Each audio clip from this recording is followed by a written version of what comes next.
नमस्कार, आप देख रहे हैं दूरदर्शन समाचार। आपके साथ मैं हूं पराक्रम सिंह शेखावत। बताएंगे आपको इस वक्त की बड़ी और महत्वपूर्ण खबरें। समाचार की शुरुआत सुर्खियों के साथ। नीतीश कुमार चुने गए एनडीए विधायक दल के नेता। राज्यपाल से मिलकर सौंपा इस्तीफा। सरकार बनाने का दावा किया पेश। कल गांधी मैदान में लेंगे 10वीं बार मुख्यमंत्री पद की शपथ।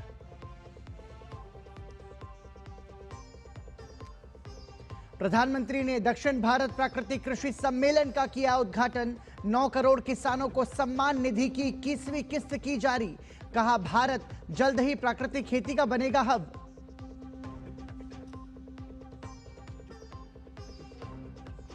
प्रधानमंत्री ने श्री सत्य साई बाबा के जन्म शताब्दी समारोह कार्यक्रम में लिया हिस्सा। सुकन्या समृद्धि योजना पत्र किए वितरित। सेवा भावना को बताया भारतीय सभ्यता की मूल पहचान।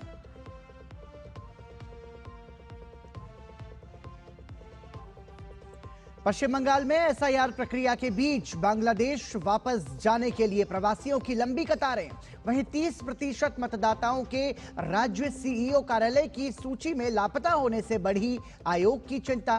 भाजपा ने देश विरोधी अभियान चलाने के लिए ममता बनर्जी को घेरा। राष्ट्रपति द्रौपदी मुर्मू ने डिजिटल इंडिया को बताया परिवर्तनकारी पहल। दिल्ली में एनआईटी दीक्षांत समारोह में युवाओं से नई तकनीक खोजने का किया आह्वान।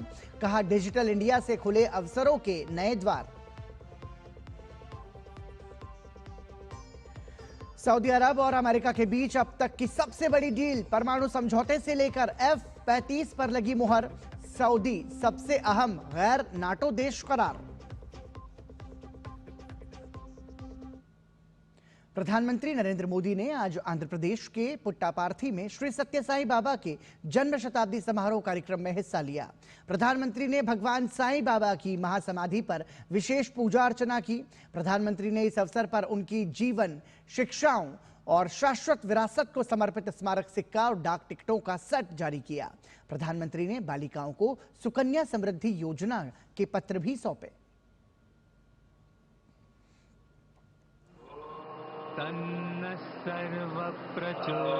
प्रधानमंत्री नरेंद्र मोदी का पुट्टापुर्थी में श्री सत्य साई बाबा की महासमाधि पर विशेष पूजा अर्चना सेवा को समर्पित महापुरुष को सच्ची श्रद्धांजलि है। उन्होंने गोदान कार्यक्रम के तहत किसानों को गाय भेंट की, जो उनकी जीविका और परिवारों के पोषण का अहम हिस्सा है।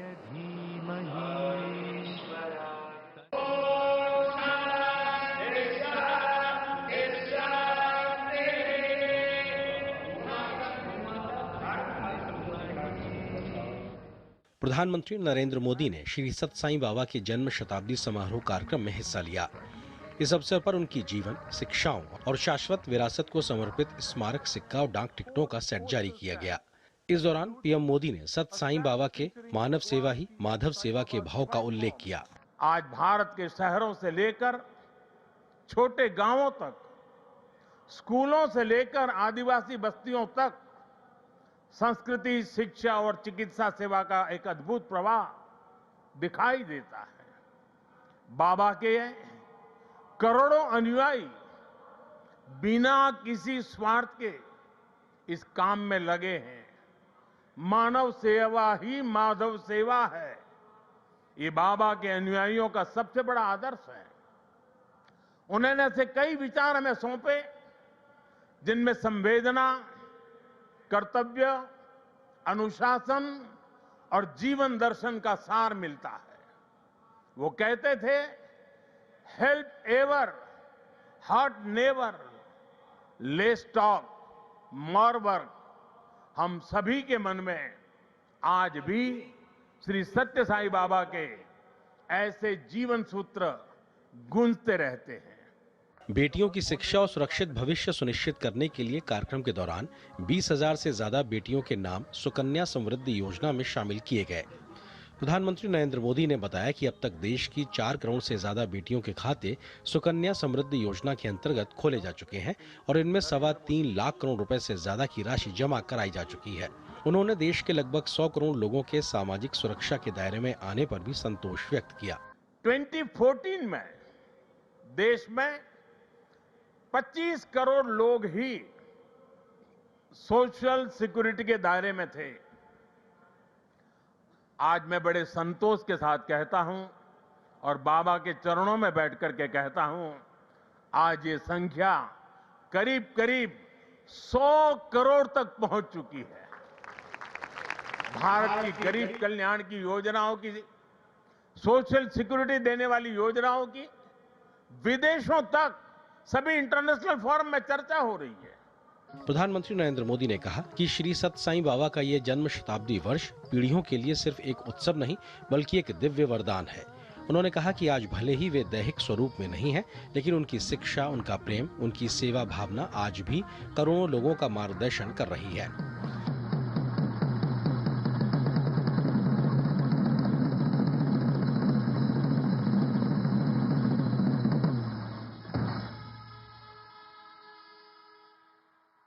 इससे पहले प्रधानमंत्री नरेंद्र मोदी का आंध्र प्रदेश के पुट्टापर्थी में जोरदार स्वागत किया गया।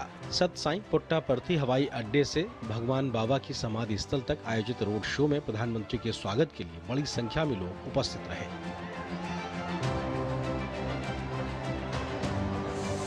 ब्यूरो इनपुट के साथ पुट्टापर्थी से अजय मिश्र की रिपोर्ट, डीडी न्यूज।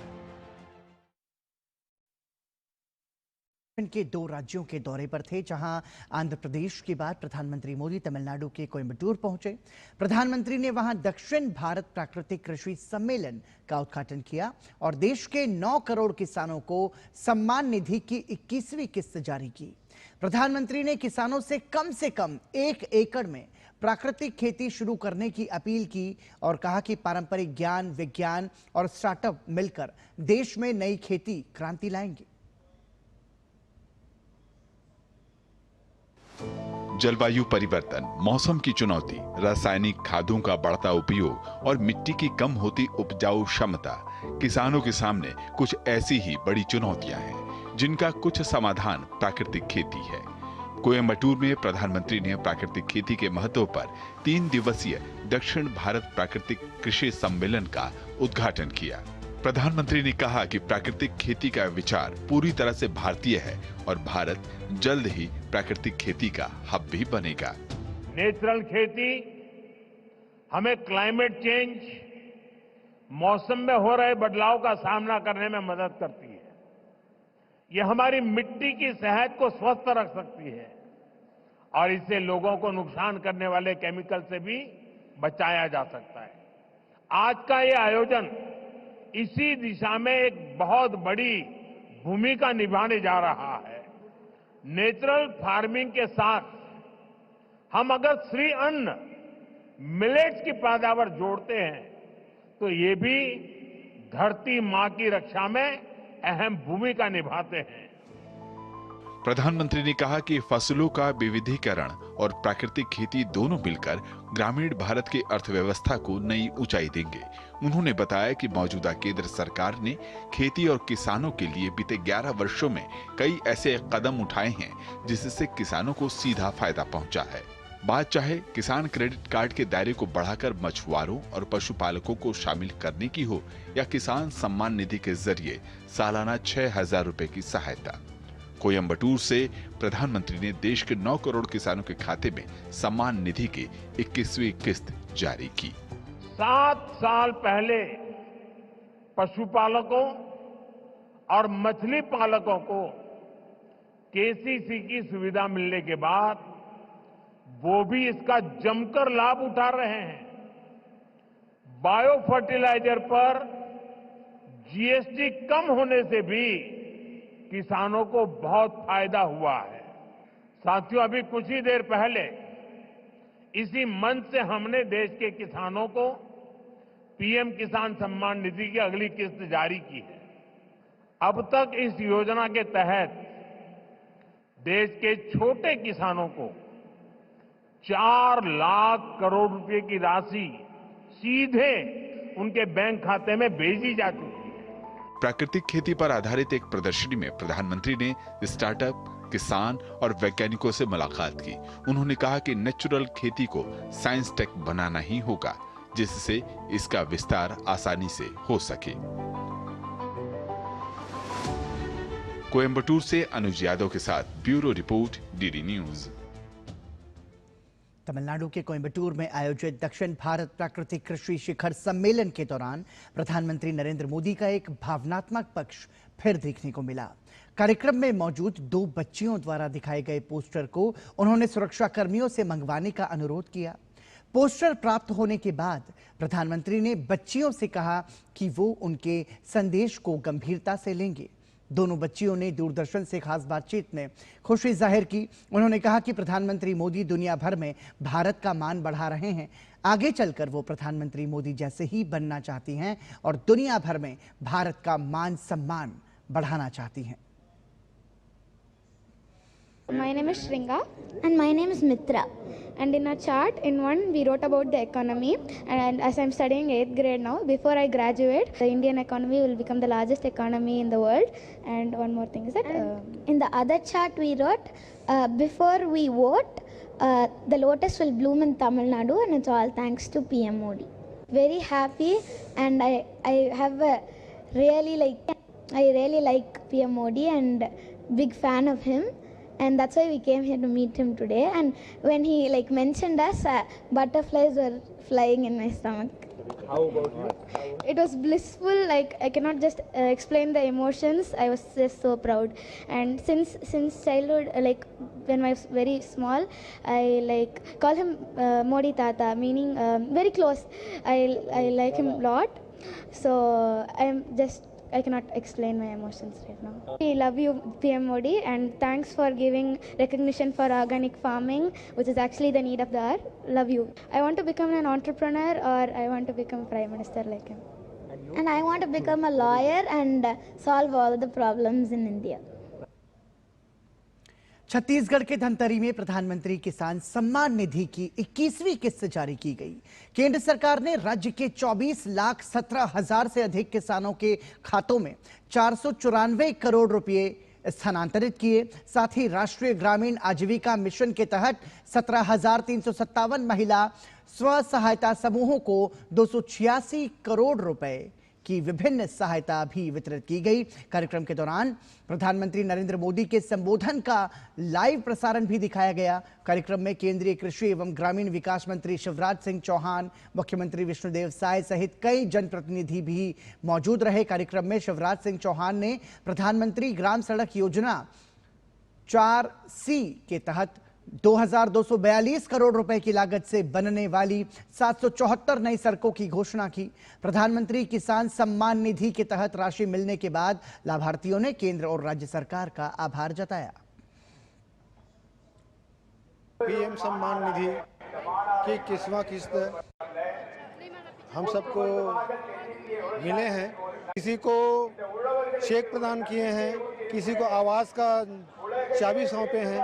तो मैं केंद्र सरकार की और शिवराज सिंह जी का शुक्रगुजार हूं कि किसानों के हित में ऐसे काम कर रहे हैं। हमारे संकुल में 5,000 महिलाएं जुड़ी हैं, उसको आजीविका करने के लिए ये राशि प्राप्त किया जा चुका है। इसलिए मैं प्रधानमंत्री मोदी जी को हमारे संकुल की तरफ से बहुत बहुत धन्यवाद देती हूँ। हमारे एसएचजी के लिए 2 करोड़ 86 लाख का सौगात मिला है। इसके लिए मुख्यमंत्री जी को मैं धन्यवाद देना चाहूँगी। सभी दीदी को आज आजीविका की तरफ से बहुत सारा लाभ भी मिल रहा है और सभी दीदी केडर है, इसलिए उस गरीब आदमी थे, गरीब आदमी में समूह में जुड़ के बहुत फायदा है, लाभ उठाया है।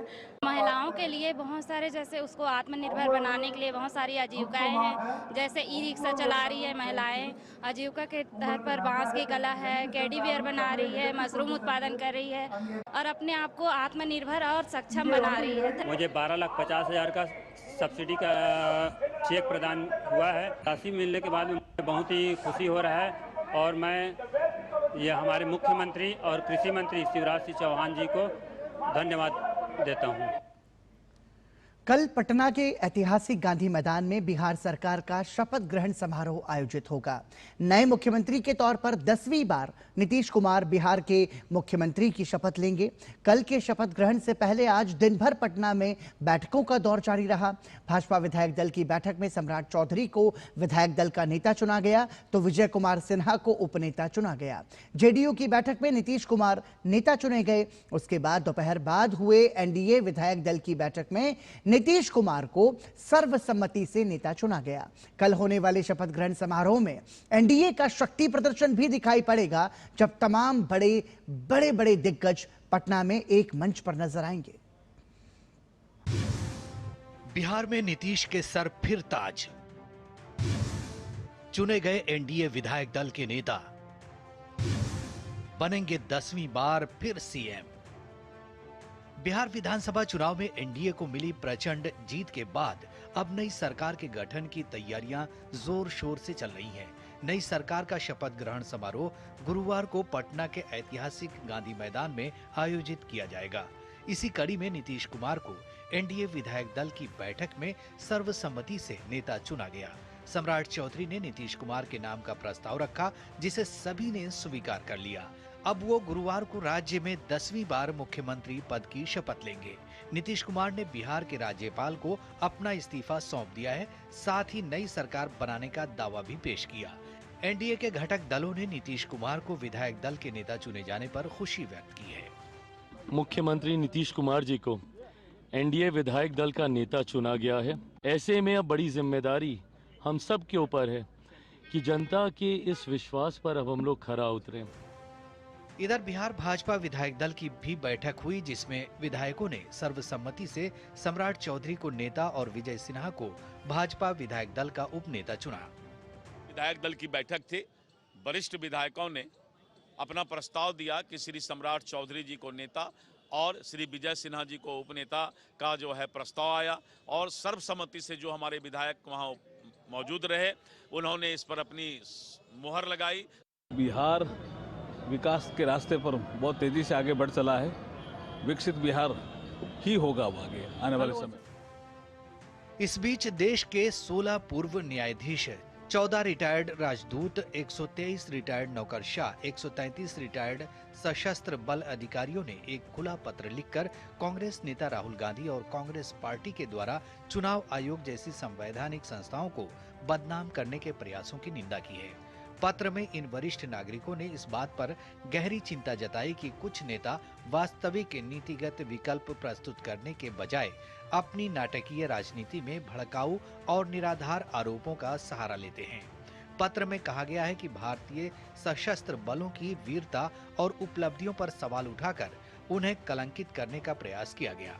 न्यायपालिका की निष्पक्षता, संसद और उसके संवैधानिक पदाधिकारियों पर सवाल उठाकर अब भारत के चुनाव आयोग पर षड्यंत्रकारी हमले किए जा रहे हैं। भारत का लोकतंत्र किसी बल प्रयोग से नहीं बल्कि इसकी आधारभूत संस्थाओं के खिलाफ जहरीली बयानबाजी से आक्रामक हो रहा है। प्रतिष्ठित नागरिकों के इस पत्र में लोकसभा में नेता विपक्ष राहुल गांधी का जिक्र किया गया और कहा गया कि वे चुनाव आयोग पर हमला तो कर रहे हैं, लेकिन उनके द्वारा कोई औपचारिक शिकायत दर्ज नहीं की गई है। पिछले कुछ समय से देखा गया है कि भारत के निर्वाचन आयोग के ऊपर नेता प्रतिपक्ष बेबुनियाद हमले किए जा रहे हैं, क्योंकि जो भाषा बोली जा रही है कि हम एटम बम फोड़ देंगे, हम हाइड्रोजन बम फोड़ देंगे, बमों वाली भाषा आतंकी ही बोलते हैं, और फिर सरेआम धमकी देना कि तीनों चुनाव आयुक्तों का नाम लेकर कि हम तुम्हें देख लेंगे रिटायरमेंट के बाद, ये भाषा जो है सभ्य लोगों की भाषा नहीं है। इसी के विरोध में ये पत्र लिखा गया। बिहार में करारी हार के बाद कांग्रेस की अंदरूनी कलह अब खुलकर सामने आने लगी है। पार्टी ने अपने 43 नेताओं को नोटिस थमा दिया है। कांग्रेस के प्रदेश नेतृत्व ने नोटिस वाले नेताओं पर कई आरोप लगाते हुए 21 नवंबर तक जवाब देने की मोहलत दी है। ब्यूरो इनपुट के साथ मधुरेश नारायण की report, DD news.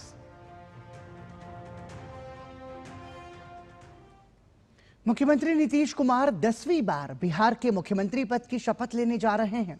DD news संवाददाता शैलेंद्र मिश्र ने भाजपा के राष्ट्रीय प्रवक्ता शाहनवाज हुसैन से बात की, जिसमें उन्होंने बताया कि बिहार को विकसित बिहार बनाने की तैयारी शुरू है। बिहार में उद्योग, रोजगार मिलेंगे। बिहारी जो बाहर हैं वो वापस बिहार लौटेंगे। बिहार में नई सरकार शपथ लेने जा रही है। नीतीश कुमार की अगुवाई में हमारे साथ बीजेपी के वरिष्ठ नेता और राष्ट्रीय प्रवक्ता सैयद शाहनवाज हुसैन है। सर, एक बहुत बड़ा ऐतिहासिक मौका है। हम सबको खुशी है। देखिए यहाँ पर जो लोग भी आए हैं उनका स्वागत हो रहा है। बिहार में अब विकसित बिहार बनाने की तैयारी शुरू है। बिहार में उद्योग रोजगार मिलेंगे। बिहारी जो बाहर हैं वो बिहार लौटेंगे। बिहारियों के सपनों का बिहार बनेगा। प्रधानमंत्री की नरेंद्र मोदी के सपनों का बिहार बनेगा। नीतीश कुमार के नेतृत्व में 10वीं बार वो फिर से सरकार बनाने जा रहे हैं। उनको बहुत बधाई देता हूँ। इतिहास में एक दर्ज होने जा रहा है जबकि कोई मुख्यमंत्री 10वीं बार शपथ लेने जा रहा है। ये बहुत बड़ी बात है। 10वीं बार शपथ किसी ने ली नहीं, 10वीं बार वो शपथ लेंगे। रिकॉर्ड बन रहा है। बिहार का सौभाग्य है कि इतने अनुभव वाले मुख्यमंत्री हमारे पास। कल जब तस्वीरें लोग देखेंगे एनडीए की जो ताकत, बीजेपी और एनडीए शासित राज्यों के सीएम और देश भर से बीजेपी का आला नेतृत्व, वो तस्वीरें गवाह होंगी कितनी मजबूत एनडीए दिखाई। राज्यों के सीएम, पीएम, उनके कैबिनेट के सदस्य, कई एनडीए के नेता सब यहाँ आएंगे। वो नज़ारा ही अलग होगा। बहुत बहुत धन्यवाद शहनाज हुसैन। उनका यह कहना है कि एक इतिहास बनते हुए बिहार देखने जा रहा है जब नीतीश कुमार की अगुवाई में एक बार फिर से बिहार में नई सरकार बनने जा रही है। तो भव्य शपथ ग्रहण समारोह होने जा रहा है पटना के गांधी मैदान में। कैमरामैन विनोद ओझा के साथ शैलेंद्र मिश्र, डीडी न्यूज, पटना। विदेश मंत्री डॉक्टर एस जयशंकर इस समय रूस के दौरे पर हैं, जहां उन्होंने रूस के राष्ट्रपति व्लादिमीर पुतिन से मुलाकात की तो रूस के अन्य बड़े नेताओं के साथ बैठकें की। दोनों देशों के नेताओं के बीच आपसी हितों से जुड़े कई महत्वपूर्ण मुद्दों पर विस्तार से बातचीत हुई। तो डॉक्टर एस जयशंकर ने रूस के 2 शहरों में भारत के महावाणिज्य दूतावासों का उद्घाटन किया। अगले महीने भारत आने वाले रूसी राष्ट्रपति की यात्रा से पहले भारतीय विदेश मंत्री की रूस की यात्रा काफी महत्वपूर्ण मानी जा रही है। विदेश मंत्री डॉक्टर एस जयशंकर रूस के दौरे पर हैं। इस दौरान उन्होंने येकातेरिनबर्ग और कजान में भारत के महावाणिज्य दूतावासों का उद्घाटन किया। इस अवसर पर विदेश मंत्री डॉक्टर एस जयशंकर ने कहा कि इन वाणिज्य दूतावासों के खुलने से भारत और रूस के बीच तकनीकी, वैज्ञानिक, आर्थिक और व्यापार सहयोग और मजबूत होगा।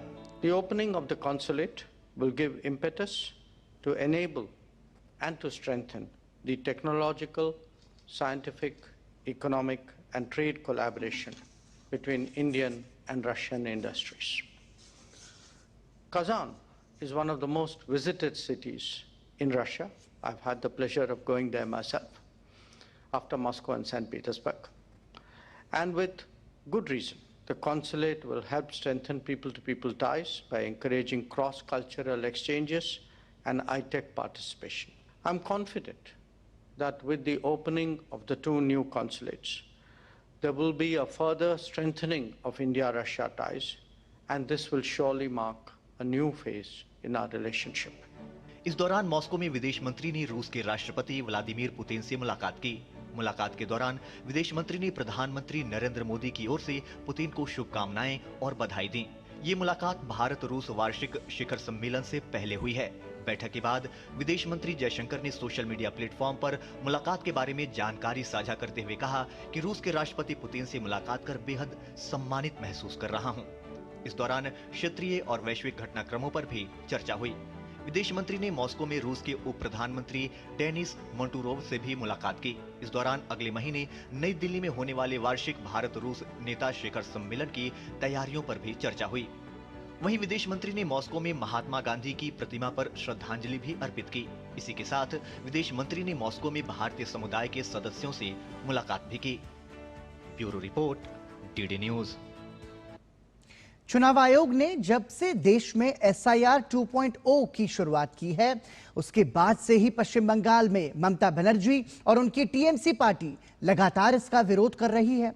SIR के शुरू होने के बाद से पश्चिम बंगाल से बड़ी संख्या में अवैध बांग्लादेशी प्रवासी वापस बांग्लादेश जाने के लिए लंबी लंबी कतारों में खड़े नजर आ रहे हैं। ममता बनर्जी ने SIR को लेकर चुनाव आयोग पर सवाल खड़े किए हैं, तो भाजपा ने देश विरोधी अभियान चलाने के लिए ममता बनर्जी और टीएमसी को घेरा है। पश्चिम बंगाल में SIR के डर से अवैध बांग्लादेशी छोड़ रहे हैं भारत। क्यों कर रही हैं ममता SIR का लगातार विरोध? घुसपैठ को पनाह देने के पीछे क्या है एजेंडा? पश्चिम बंगाल में एसआईआर प्रक्रिया जारी है। इस बीच राज्य में एसआईआर के डर से बड़ी संख्या में अवैध बांग्लादेशी भारत छोड़ वापस जा रहे हैं। राज्य के बशीरहाट के New Town, Hakimpur check post जैसे इलाकों से कई बांग्लादेशी नागरिक भारतीय सीमा छोड़कर वापस जाते देखे जा रहे हैं। राज्य के हकीमपुर चेक पोस्ट से हैरान करने वाली तस्वीर सामने आई, जहां सैकड़ों बांग्लादेशी नागरिक सीमा पार करने के लिए लाइन में खड़े पाए गए। बांग्लादेशी नागरिकों का कहना है कि वे संदेश खाली के धामाखाली क्षेत्र से दलालों की मदद से भारत में घुसपैठ कर आए थे। पहले वो सॉल्ट लेक के अलग अलग इलाकों में रहते थे और फर्जी दस्तावेज बनाते थे। वहीं एक तरफ बांग्लादेशी नागरिकों के पश्चिम बंगाल छोड़ने की तस्वीरें वायरल हो रही हैं। दूसरी ओर लापता मतदाताओं की संख्या से चुनाव आयोग चिंतित है। राज्य सीईओ कार्यालय के सूत्रों के मुताबिक कम से कम 36 विधानसभा क्षेत्रों में 26 से 30% मतदाताओं को बीएलओ ढूंढ नहीं पाए हैं। 99.64% एन्यूमरेशन फॉर्म बांटने का काम खत्म होने के बाद भी ये 30% वोटर अब भी राज्य सीईओ कार्यालय की लिस्ट में अनट्रेसेबल हैं।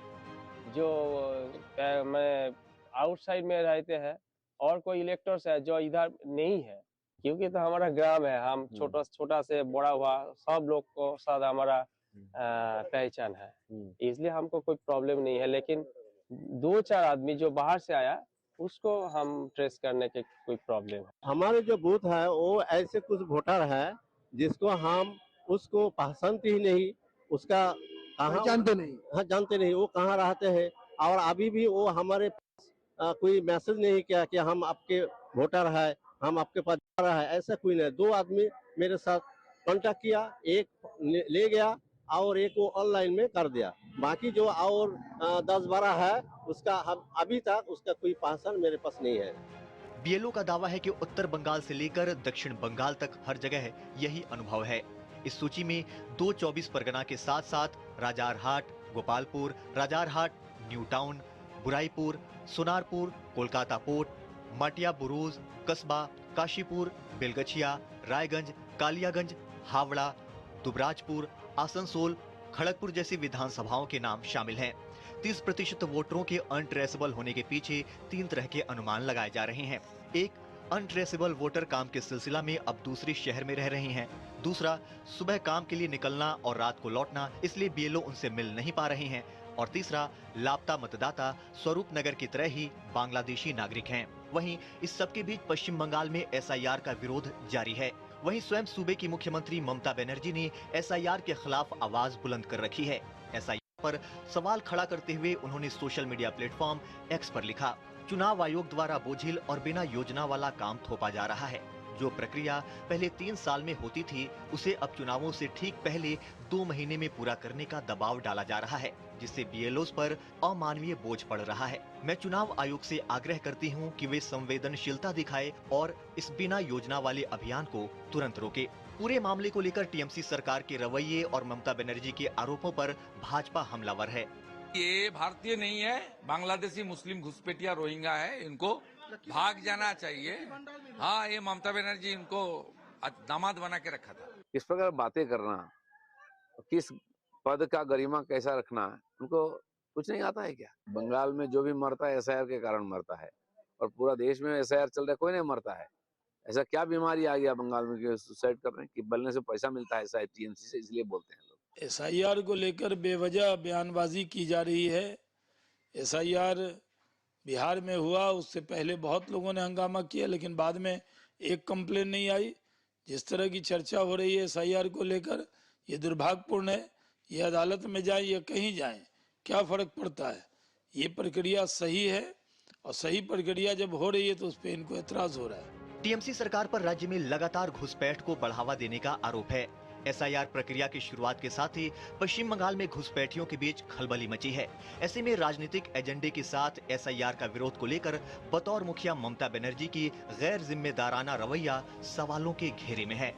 प्रसन्नजीत बख्शी के साथ ब्यूरो रिपोर्ट, टीडी न्यूज। पश्चिम बंगाल में एसआईआर की प्रक्रिया जारी है। अब तक की ताजा रिपोर्ट के मुताबिक कुल 7.66 करोड़ पंजीकृत मतदाताओं के लिए इलेक्टोरल फॉर्म वितरित किए जा चुके हैं, जो कुल संख्या का लगभग 99.72% है। इनमें से करीब 1.48 करोड़ फॉर्म डिजिटलीकृत हो चुके हैं, यानी कुल वितरित फॉर्म का 19.36% डिजिटल रूप में दर्ज किया गया है। भारतीय निर्वाचन आयोग द्वारा विशेष प्रगाढ़ पुनरीक्षण के दूसरे चरण के लिए दस्तावेज जारी कर सूचना दी। दस्तावेज के अनुसार 12 राज्यों और केंद्र शासित प्रदेशों में 50.35 करोड़ मतदाताओं को गणना फॉर्म वितरित किए जा चुके हैं। इनमें से 8 करोड़ से अधिक फॉर्म डिजिटल किए जा चुके हैं, जो कुल प्रगति का लगभग 16% है। मतदाता सूची को सटीक और अद्यतन बनाने के लिए यह अभियान 4 नवंबर से 4 दिसंबर तक चल रहा है। डीडी न्यूज ने ग्राउंड पर हकीकत को परखा है। इसी कड़ी में हकीमपुर चेकपोस्ट पर कतार में खड़े अवैध बांग्लादेशी नागरिकों ने बताया कि वो किस तरह एजेंट को पैसा देकर पश्चिम बंगाल पहुंचने में सफल हुए और टीएमसी कार्यकर्ताओं ने उन्हें भारतीय दस्तावेज बनाने में मदद की, लेकिन अब प्रदेश में एसआईआर के कारण उन्हें भागना पड़ रहा है। हमारी एक्सक्लूसिव रिपोर्ट में बांग्लादेशी नागरिक खुद कह रहे हैं कि हमने टीएमसी को अपना वोट दिया है। বাংলাদেশ যাবো বলে কিভাবে যাবেনটা কিভাবে? এই যে এখন এই পার করে দিচ্ছে, শুনলাম এইভাবে। তোমরা এখানে এসো কিভাবে? এসেছিলাম ওই দালালের মাধ্যমে। আগে মানে আগে ওখানে কাজকর্ম ছিল না, অভাবে এসেছিলাম। কতদিন আগে এসেছিলেন? ওই 8 বছর। মানে এসেছিলেন কিভাবে, মানে টাকা দিয়ে? হ্যাঁ, দালাল ধরে। কোন জায়গা থেকে এসেছিলেন? ধামাখালি। সন্দেশখালী ধামাখালি দিয়ে? হ্যাঁ হ্যাঁ। কিভাবে মানে এসেছিলেন? নদী পথে এসে আপনারা প্রথমে এসে কোথায় ছিলেন? সল্টলেক সেক্টর 5। আপনারা কি এখানে ভোট দিতেন? হ্যাঁ, ভোট দিতাম, কিন্তু এখন ওই হুড়ো তাড়া হচ্ছে বলে এখন থাকতে পারছি না বলে ওই জন্য আবার বাংলাদেশে ফিরে যাচ্ছে। আপনারা ভোটার কার্ড কিভাবে বানালেন? ডকুমেন্টস দিয়েছিল, আমাদের পাড়ায় সব ডকুমেন্টস সব দিয়ে গেছিলো, যে ওই ডকুমেন্টস ফিল আপ করে জমা দিয়েছিলাম। দিয়ে ওই আমাদের ওখানে একটা স্কুল আছে বাচ্চাদের, ওখানে ওই আপনার ওই চার্টে নাম এসেছিল ছবি সমেত, দিয়ে ওই চার্ট ডেকে ভোটার কার্ডটা ওই। কোন দলের লোকেরা গিয়েছিল আমাদের কাছে? আমাদের টিএমসির। হ্যাঁ, টিএমসির দলে। গিয়ে কি করলো? ওই ওরা ওই আপনার ওই কাগজ ফাগজ দিল, দিয়ে ফর্ম দিল, দিয়ে ওই ফর্ম সই করে ওই জমা দিলাম। তারপরে ওই স্কুল ফর্ম ফিল আপ করে জমা দিলাম, দিয়ে ভোটার কার্ড আসলো স্কুল। তখন তোমরা কি ভোট দিতে? হ্যাঁ, তোমরা কি ভোট দিতে? হ্যাঁ, ভোট দিয়েছি আমি। কিসে ভোট দিতে? আমি টিএমসি ভোট দিতে। হ্যাঁ। তুমি কি কাজ করতে? কাজ আপনার রাজমিস্ত্রি। কোন জায়গার ভোটার ছিলেন আপনারা? ওই সেক্টর 5, সল্টলেক সেক্টর 5। আচ্ছা, তো এতদিন ধরে তাহলে আপনারা এখানে মানে বাস করতেন, কিছু বলতো না? না, তখন কিছু বলিনি। কার সোর্সে বসে, মানে কার হাত ধরে এখানে? ওই দালালের সাথে, দালাল ধরে। নাম জানেন? না, ওই তো অনেক বছর এসেছিলাম, তো এই জন্য নামটা। আপনার নাম? আমার নাম মিঠু মোল্লা। भाजपा नेता और आईटी सेल के प्रमुख अमित मालवीय ने पश्चिम बंगाल की मुख्यमंत्री ममता बनर्जी के उस ट्वीट पर टिप्पणी की है जिसमें बंगाल में मुख्यमंत्री ममता बनर्जी ने बीएलओ की मौत को एसआईआर के दबाव को जिम्मेदार बताया। भाजपा नेता ने मुख्यमंत्री ममता बनर्जी के इस आरोप पर पलटवार करते हुए एक्स पोस्ट में लिखा कि ममता बनर्जी ने अपने घुसपैठिए साम्राज्य को विशेष गहन पुनरीक्षण अभियान से बचाने के लिए एक और जहरीला झूठ बोला है। एनडीए शासित बिहार में भी यही एसआईआर उसी समय सीमा पर हुआ।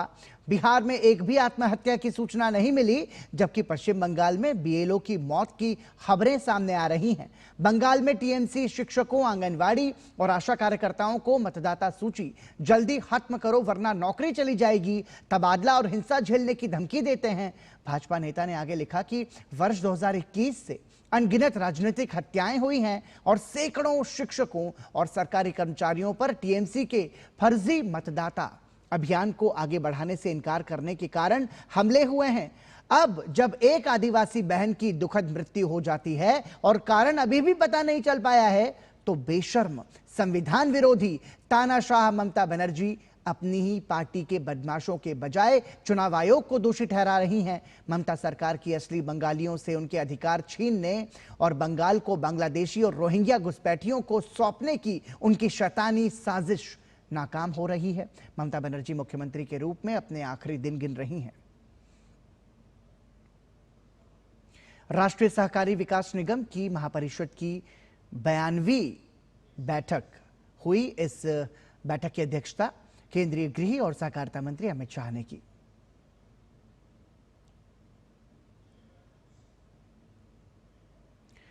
भारत और जापान ने ऊर्जा सुरक्षा और स्वच्छ ऊर्जा के क्षेत्र में अपनी साझेदारी को और मजबूत किया है। भारत का उच्च स्तरीय प्रतिनिधि मंडल जापान के जैरा जोगमैक और अन्य अग्रणी कंपनियों से मुलाकात करने पहुंचा। केंद्रीय पेट्रोलियम और प्राकृतिक गैस मंत्री हरदीप सिंह पुरी ने सोशल मीडिया प्लेटफॉर्म एक्स पर एक वीडियो साझा कर इसकी जानकारी दी। उन्होंने बताया कि दोनों देशों के बीच LNG सप्लाई बढ़ाने, हाइड्रोजन सहयोग, स्वच्छ ईंधन और डीकार्बोनाइजेशन तकनीकों पर विस्तार से चर्चा की गई। चर्चा के दौरान दोनों देशों ने स्थिर, सस्ती और स्वच्छ ऊर्जा व्यवस्था विकसित करने के साझा संकल्प को भी दोहराया। केंद्रीय मंत्री हरदीप सिंह पुरी ने कहा कि प्रधानमंत्री नरेंद्र मोदी के नेतृत्व में भारत जापान ऊर्जा सहयोग को लगातार नई गति मिली है। राष्ट्रपति द्रौपदी मुर्मू 20 नवंबर को छत्तीसगढ़ के दौरे पर रहेंगी। राष्ट्रपति सरगुजा के अंबिकापुर में भगवान बिरसा मुंडा के जन्म दिवस पर आयोजित जनजातीय गौरव दिवस कार्यक्रम में हिस्सा लेंगी। सरगुजा में किसी राष्ट्रपति का यह दौरा 73 वर्ष बाद हो रहा है। छत्तीसगढ़ के सांस्कृतिक मंत्री राजेश अग्रवाल ने बताया कि राष्ट्रपति के आगमन को लेकर लोगों में काफी उत्साह है। इस बारे में डीडी न्यूज संवाददाता सोमेश पटेल ने उनसे बातचीत की। भगवान बिरसा मुंडा के जन्म दिवस पर अंबिकापुर में जनजातीय गौरव दिवस मनाया जा रहा है। इस वक्त हमसे बातचीत करने के लिए छत्तीसगढ़ के संस्कृति मंत्री राजेश अग्रवाल जी हैं, उनसे बातचीत करेंगे। सर, जनजातीय गौरव दिवस मना रहे हैं, क्या कहेंगे? बड़ा गर्व का बात है कि हमारे देश के यशस्वी प्रधानमंत्री जी ने भगवान बिरसा मुंडा के जन्मदिन को जनजातीय गौरव दिवस के रूप में घोषित किया है। अब पूरे देश में ये मनाया जा रहा है और सबसे बड़ी गर्व और खुशी की बात यह है कि हमारे देश की राष्ट्रपति महोदया का आगमन इस अवसर पर हो रहा है। इससे पूर्व 1952 में प्रथम राष्ट्रपति महोदय यहाँ आए थे। 73 वर्षों के बाद सरगुजा को यह अवसर मिला है। हमारे ट्राइबल्स में भी बहुत ज़्यादा उत्साह है कि अपने समाज की बेटी, अपने समाज की बहन जितने शीर्ष स्थान में पहुंची है, उनको देखने और सुनने का उनको अवसर मिल रहा है। तो आप साफ तौर पे सुन रहे थे छत्तीसगढ़ के सांस्कृतिक मंत्री राजेश अग्रवाल जी को, जिनका साफ तौर पे कहना था जनजातीय गौरव दिवस छत्तीसगढ़ के सरगुजा संभाग में बड़ी धूमधाम से मनाया जा रहा है। छत्तीसगढ़ के अलग अलग जिलों से लोग यहाँ पर कार्यक्रम में शामिल होने के लिए पहुंच रहे हैं। अपने कैमरा सहयोगी नागेश के साथ मैं सोमेश पटेल, डीडी न्यूज, अंबिकापुर, छत्तीसगढ़। जनजातीय गौरव दिवस के समापन पर एक सांस्कृतिक कार्यक्रम भी आयोजित किया जाएगा। इस कार्यक्रम में शामिल होने वाले कलाकारों ने कहा कि बस्तर अब बदल रहा है। सड़क, शिक्षा, स्वास्थ्य और संचार सुविधाओं में तेजी से सुधार दिख रहा है। नक्सलवाद खात्मे की ओर है। कलाकारों से डीडी न्यूज संवाददाता सोमेश पटेल ने खास बातचीत की। बिरसा मुंडा के जन्म दिवस को लेकर छत्तीसगढ़ के सरगुजा संभाग में जनजातीय गौरव दिवस मनाया जा रहा है और यहाँ पर दूर दराज से यानी छत्तीसगढ़ के अलग अलग जिलों से यहाँ पर लोग पहुंचे हुए हैं। यहाँ पर दल के प्रमुख हैं, उनसे बातचीत करेंगे। सर, ये बताइए, जनजातीय गौरव दिवस में आप पहुंचे हुए हैं। हम लोग नृत्य कर रहे हैं, बोगाम ढोल नृत्य है। जनजातीय गौरव दिवस मनाया जा रहा है, उतना दूर से बुलाए हैं तो हम लोग यहाँ प्रोग्राम दिखा सकें। देश की राष्ट्रपति यहाँ पहुंच रही हैं, क्या कहेंगे? उनको भी दिखाएंगे प्रोग्राम, बस्तर में कैसा, बस्तर का कल्चर को, बस्तर में आदिवासी लोग कैसे नाचते हैं, वो उनको हम लोग दिखाएंगे। ये बताइए, पहले का बस्तर अब का बस्तर कितना बदल गया, किस तरह से विकास हो रहा है उस इलाके में? पहले तो बहुत दिक्कत पड़ता था, जैसे कि नक्सलवाद जो भी है, अभी तो पूरा लगभग समाप्त हो रहा है। कुछ और लोग हैं हमारे साथ, उनसे बातचीत करेंगे। ये बताइए, बस्तर, पहले का बस्तर अब का बस्तर किस तरह से बदलाव हुआ है? पहले का बस्तर और अभी का बस्तर में बहुत फर्क पड़ा है। अभी रोड, पुलिया जो भी वो पहले के जमाने में नहीं बन रहा था, अभी पूरा सारे चीजें डेवलपमेंट हो रहा है। आप साफ तौर पे सुन रहे थे ये स्थानीय लोगों को, जिनका साफ तौर पे कहना है कि ये जनजातीय गौरव दिवस के उपलक्ष्य पे यहाँ पर पहुंचे हुए हैं अपना नृत्य दिखाने के लिए। दूसरा, इनका साफ तौर पे कहना है कि बस्तर में जिस तरह से विकास की बयार थी, बस्तर में विकास हो रहा है, बस्तर से नक्सलवाद कम हुआ है, जिसे लेकर ये साफ तौर पे कह रहे हैं कि बस्तर अब बदल रहा है। अपने कैमरा से होगी नागेश के साथ मैं सोमेश पटेल, डीडी न्यूज, सरगुजा, छत्तीसगढ़। देश का दूसरा राष्ट्रपति भवन छत्तीसगढ़ के सरगुजा संभाग में है। राष्ट्रपति भवन के नाम से मशहूर ये भवन इतिहास के एक बेहद अहम पन्ने से जुड़ा है। दरअसल देश के पहले राष्ट्रपति डॉक्टर राजेंद्र प्रसाद राष्ट्रपति बनने के बाद 1952 में सरगुजा आए और इस भवन में रात बिताई। उस दिन के बाद से स्थानीय प्रशासन ने उस भवन का नाम राष्ट्रपति भवन रख दिया और तभी से इस जगह को राष्ट्रपति भवन के नाम से जाना जाता है। इस भवन को पूरे साल में केवल 3 दिन के लिए ही आम लोगों के लिए खोला जाता है। डॉक्टर राजेंद्र प्रसाद के इस भवन में आगमन के 73 साल बाद अब देश की राष्ट्रपति द्रौपदी मुर्मू यहां आने वाली दूसरी राष्ट्रपति होंगी। इस जगह का जायजा लिया हमारे संवाददाता सोमेश पटेल ने। इस वक्त मैं पंडो नगर के राष्ट्रपति भवन में मौजूद हूं। ये 1952 में डॉक्टर राजेंद्र प्रसाद जी जो पहले राष्ट्रपति थे भारत के, वो यहाँ पर आए हुए थे और मैं आपको दिखाना चाहूंगा इसी राष्ट्रपति भवन में वो पहुंचे थे और यहाँ तमाम लोगों से मुलाकात भी की थी। उन्होंने यहाँ पर 1952 में खैर का पौधा भी किया था। यहाँ के एक व्यक्ति हैं बसंत पंडो, उनसे भी मुलाकात की थी। जी सर, उसने तो मेरे पास तो कुछ नहीं बताया, मेरे को शर्ट पैंट पहनाया, वही बातचीत हुआ कि देखो रे पंडो, किसी से मत डरना। उसी ने मेरा नाम चुना, तुम्हारा नाम बताया। कब आए थे यहाँ पर? 1952 में आए। वो उस समय मैं 7 साल का था।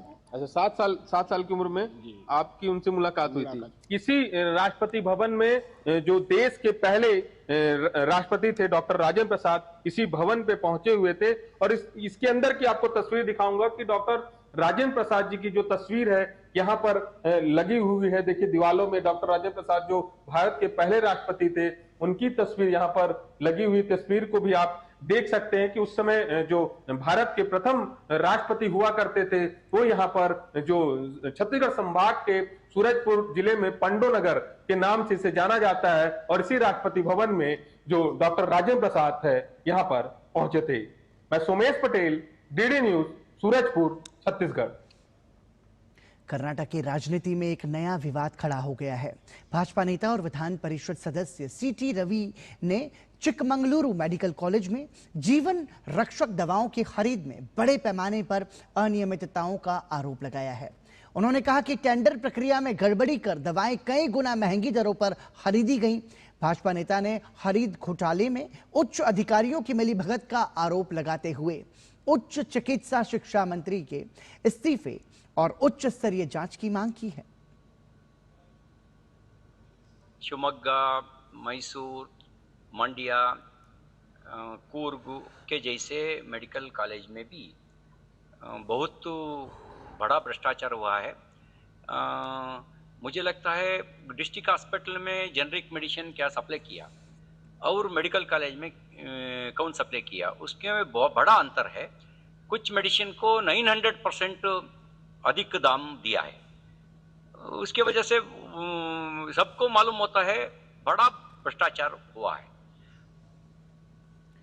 केंद्र सरकार के स्वच्छ भारत मिशन के तहत देश के 5.67 लाख गांव ODF प्लस घोषित किए गए हैं। वर्ष 2022 से करीब 1 लाख से बढ़कर अब तक 467% की बढ़ोतरी हुई है। विश्व शौचालय दिवस के अवसर पर जल शक्ति मंत्रालय ने ये जानकारी दी है। देश में करीब 4.86 लाख गांवों ने ODF प्लस आदर्श चरण हासिल कर लिया है। विश्व शौचालय दिवस पर नई दिल्ली में वर्ल्ड टॉयलेट समिट 2025 का आयोजन किया गया। इस कार्यक्रम में जल शक्ति मंत्री CR पाटिल ने कहा कि ये परिवर्तन राष्ट्रव्यापी भागीदारी और निरंतर सरकारी समर्थन दोनों को दर्शाता है। केंद्रीय मंत्री ने कहा कि केंद्र ने ग्रामीण और शहरी भारत में 12 करोड़ से अधिक शौचालयों के निर्माण में राज्यों की मदद की है।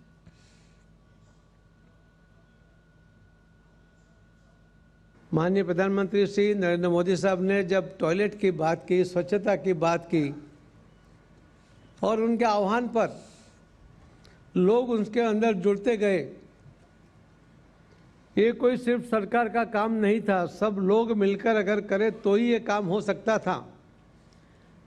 मगर सरकार ने भी जो जवाबदारी राज्य सरकार की थी वो केंद्र सरकार ने उसमें सहयोग करते हुए करीब 12 करोड़ टॉयलेट पूरे देश में अलग अलग राज्यों में अलग अलग गांव में बनाए।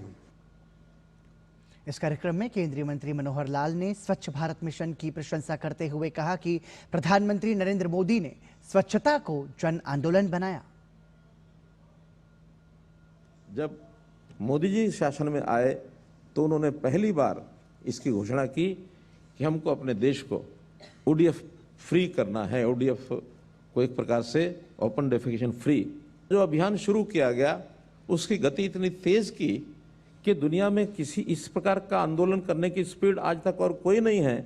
मात्र 5 साल में हमने 2019 में सारे देश को ओडीएफ डिक्लेयर कर दिया था। 5 साल में 11 करोड़ से ऊपर टॉयलेट बनाए गए। बहुत बड़े स्केल के ऊपर ये काम हुआ। 56वें भारतीय अंतर्राष्ट्रीय फिल्म महोत्सव के लिए गोवा पूरी तरह से तैयार है। 20 नवंबर से शुरू होने वाले फिल्म महोत्सव में 81 देशों की करीब 240 फिल्में प्रदर्शित की जाएंगी। इस वर्ष का फिल्म महोत्सव अपनी पारंपरिक प्रतिष्ठा को आगे ले जाते हुए कई विशिष्ट आयोजनों का साक्षी बनेगा। देखिए डीडी न्यूज की संवाददाता श्यामा मिश्रा की रिपोर्ट।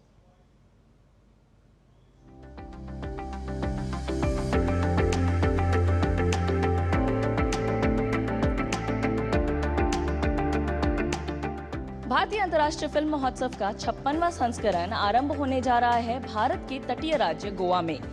इस बार के संस्करण में विश्व स्तर के सहभागिता और सहयोग पर विशेष ध्यान दिया जा रहा है। भारतीय अंतर्राष्ट्रीय फिल्म महोत्सव के 56वें संस्करण में 81 देशों की 240 से अधिक फिल्मों का प्रदर्शन किया जाएगा। इस वर्ष रिकॉर्ड 2314 एंट्रीज प्राप्त हुई हैं, जो इफ्फी की बढ़ती विश्व पहुंच का प्रमाण है। महोत्सव में 13 वर्ल्ड प्रीमियर्स, 5 अंतर्राष्ट्रीय प्रीमियर्स और 44 एशियाई प्रीमियर्स शामिल हैं। उत्सव का आरंभ ब्राजीलियन निर्देशक गैब्रियल मास्कैरो की प्रशंसित फिल्म द ब्लू ट्रेल से होगा, जो इस वर्ष बर्निनाले में Silver Bear Grand Jury Prize से सम्मानित हुई है। उद्घाटन समारोह में भारत की समृद्ध फिल्म परंपरा को दर्शाते हुए एक रंगारंगी सांस्कृतिक परेड आयोजित किया जाएगा। समापन समारोह में भारतीय सिनेमा के महापुरुष रजनीकांत को उनकी 50 वर्ष की असाधारण फिल्म यात्रा के लिए विशेष सम्मान प्रदान किया जाएगा। इस वर्ष जापान को कंट्री ऑफ फोकस के रूप में चुना गया है, जहां 6 नव आधारभूत जापानी फिल्मों का प्रदर्शन होगा।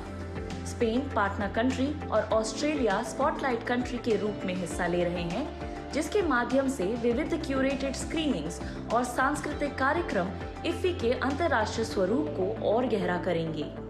3 बड़े अंतर्राष्ट्रीय प्रतियोगिता विभागों में 5 महाद्वीपों से 32 चुनी हुई फिल्मों का प्रदर्शन होगा। इंडियन पैनोरामा 2025 के तहत 25 feature films, 20 non feature films और 5 डेब्यू फिल्म्स को शामिल किया गया है। युवा प्रतिभा को प्रोत्साहन देने के उद्देश्य से इफ्फी का क्रिएटिव माइंड्स ऑफ टुमारो कार्यक्रम इस वर्ष और ज्यादा विस्तारित रूप में प्रस्तुत किया जा रहा है। इफ्फी के दौरान 21 मास्टर क्लासेस और पैनल चर्चाएं आयोजित की जाएंगी। साथ ही भारत का प्रमुख फिल्म बाजार अब नए रूप में वेव्स फिल्म बाजार फिल्म निर्माताओं, निवेशकों और उत्पादकों और तकनीकी सहयोगियों के लिए एक महत्वपूर्ण मंच प्रदान करेगा, जहां भविष्य के सिनेमा की दिशा और संभावनाएं निर्मित होंगी। इफ्फी अपने आप को एक ऐसे मंच के रूप में निरंतर मजबूत कर रहा है, जो कहानियों का भूतकाल, वर्तमान और भविष्य एक साथ मिलाते हैं। कैमरा पर्सन प्रमोद नेगी के साथ श्यामा मिश्रा, डीडी न्यूज, पणजी, गोवा। दिल्ली के उपराज्यपाल विनय कुमार सक्सेना ने बुधवार को तिहाड़ जेल परिसर में एक गौशाला का उद्घाटन किया। इस पहल के तहत देसी नस्ल की गायों का संरक्षण किया जाएगा। दरअसल जेल परिसर में स्थित गौशाला के दूध और अन्य गौ उत्पादों की ऑनलाइन बिक्री की भी योजना है। उपराज्यपाल ने सोशल मीडिया प्लेटफॉर्म एक्स पर इस बात की जानकारी देते हुए कहा कि ये परियोजना न सिर्फ स्थानीय गायों की रक्षा की दिशा में महत्वपूर्ण है, बल्कि कैदियों की आजीविका, विकास और उनके सफल पुनर्वास में भी सहायक होगी। ये कदम प्रधानमंत्री नरेंद्र मोदी के वोकल फॉर लोकल और डिजिटल इंडिया के विजन से भी मेल खाता है। तिहाड़ प्रशासन के अनुसार इस गौशाला से कैदियों को आत्मनिर्भर बनने का अवसर मिलेगा और उनकी रिहाई के बाद समाज में उनकी वापसी आसान होगी।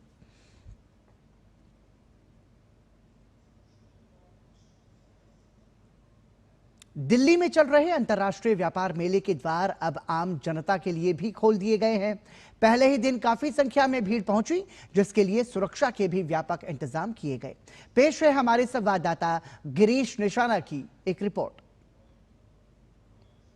दिल्ली के भारत मंडपम में चल रहे 44वें भारत अंतर्राष्ट्रीय व्यापार मेले के द्वार बुधवार से आम जनता के लिए भी खुल गए। मेले में भीड़ के मद्देनजर सुरक्षा के भी व्यापक इंतजाम किए गए हैं। मेले के पहले 5 दिन तो व्यापारी वर्ग के लिए अहम रहे, लेकिन पहले दिन लोगों की भीड़ पहुंचने से प्रदर्शक काफी उत्साहित दिखाई दिए।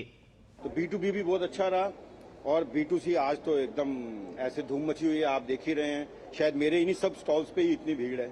हम लोग 15 साल से यहाँ पे स्टॉल लगाते हैं, लेकिन मैं आपको ये बता दूं कि कोविड के बाद से ये साल सबसे ज्यादा, मतलब हम जैसे बोलते हैं ना कि पूरा फट पड़ा है एकदम से, कि सब लोग यहाँ पे आ रहे हैं और बहुत अच्छा है इसमें। पिछले कुछ सालों में हमने देखा है कि लोग हाइजीन के ऊपर बहुत ध्यान दे रहे हैं और परफ्यूम्स और बॉडी स्प्रे जो प्रोडक्ट्स हम लोग करते हैं उसके ऊपर लोग बहुत ध्यान दे रहे हैं।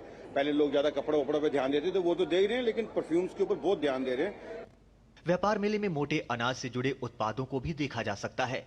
गौरतलब है कि प्रधानमंत्री नरेंद्र मोदी ने मोटे अनाज के लिए लोगों में जागरूकता लाने और लोगों की थाली में इसकी मौजूदगी के लिए जन आंदोलन चलाने की बात कही थी। इससे प्रेरित होकर लोग अब मोटे अनाज को भी अपनाने लगे हैं। मोटे अनाज मोदी जी ने जैसे हमें इनकरेज किया है, जैसे मोटिवेट किया है, हमने सबसे पहले 25 मोटा अनाज बनाए हैं, मिलेट्स बनाए हैं और उसके बाद हम उसी से रिलेटेड प्रोडक्ट्स बना रहे हैं। लोग इनकरेज हो रहे हैं। मोटा अनाज खरीदने के बाद अनाज की खपत भी कम होती जा रही है, सो डैट कि लोगों को हेल्दी रहे। जो पुराने लोग होते थे वो मोटा अनाज यूज करते तो हेल्दी रहते थे। मोटे अनाज की तरफ लोग बहुत जागरूक हुए हैं। इतना बड़ा प्लेटफॉर्म जो है पूरे वर्ल्ड के अंदर भी किसी भी एग्जीबिशन में नहीं है जितना बड़ा ये प्लेटफॉर्म है। इस बार मेले में आयुर्वेद से जुड़े बहुत से उत्पाद देखे जा सकते हैं। सबसे खास बात तो ये है कि यहाँ लोग अपनी दिलचस्पी भी दिखा रहे हैं। हर्बल तो बहुत सारे लोग बनाते हैं और बेचते हैं प्रोडक्ट, बट जो हर्बल है इधर वो आयुर्वेदा बेस लेके आया हुआ है, ट्रीटमेंट बेस्ड है। हम किसी भी तरह की स्किन का ट्रीटमेंट कर सकते हैं। नेचुरल प्रोडक्ट्स बनाते हैं जिनमें प्रिजर्वेटिव, कलरिंग नहीं होती है और हर तरह की स्किन को, हेयर का केयर किया जा सकता है। दिल्ली ने भी अपना राज्य दिवस समारोह मनाया। इसमें कलाकारों ने रंगारंग सांस्कृतिक कार्यक्रम पेश किए। गिरीश निशाना, डीडी न्यूज, दिल्ली। और इसी के साथ ही समाचार में अभी के लिए इतना ही, लेकिन दूरदर्शन पर खबरों का सफर लगातार जारी है। हमें और हमारी पूरी टीम को दीजिए अनुमति। नमस्कार।